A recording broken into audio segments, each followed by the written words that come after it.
songket ini bisa dijadikan baju, tas ya, atau gantungan kunci dan sebagainya, aksesoris yang bisa mendukung untuk terus menjaga keberadaannya. Perkenalkan, nama saya Mauliana. Saya di sini sebagai ketua. Ya, pada awalnya saya di sini hanya melirik aja ya, hanya belum tertarik dengan tenun. Tapi alhamdulillah setelah di sini makin mendalam didalami tentang tenun, alhamdulillah, dan saya mendapatkan kepercayaan dari beliau untuk kelola Songket Aceh Nyak Amu.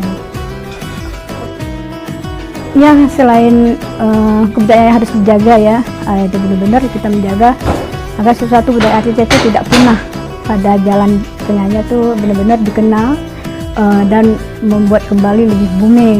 Maksudnya dimana yang pada awalnya songket itu kan udah nggak dilirik ya, tapi kita mengenalkan kembali bahwa songket ini benar-benar yang harus dijaga kualitasnya, kebudayaannya, termasuk kebudayaan Aceh itu sendiri.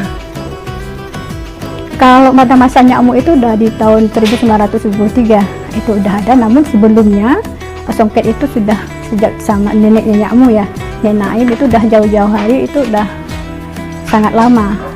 Namun pada masa Nenek Naim itu hanya untuk proses pemakaian sendiri.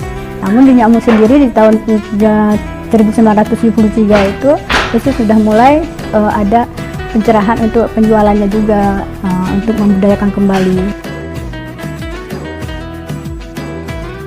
Untuk selembaran songket itu membutuhkan waktu 4 minggu ya, namun dalam sehari kita mengerjakan itu bisa 8 jam.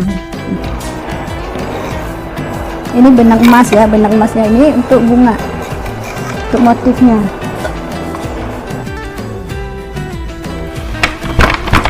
Nah, ini garap untuk mengunci, jadi antara benang dengan benang emasnya itu tidak beradu.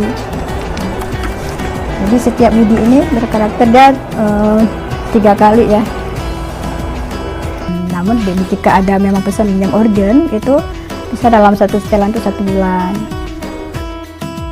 Pada intinya kan kalau orang beli itu untuk seserahan ya, biasanya kan lebih formalnya ke seserahan atau acara yang formal, pemakaian untuk pernikahan ya, untuk acara-acara khusus seperti misalnya 17-an. Tapi justru di sini kita memperkenalkan kembali bahwa songket itu tidak hanya dipakai untuk hal-hal yang formal.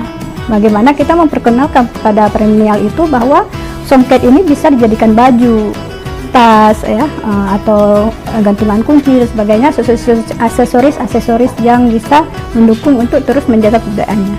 Gitu.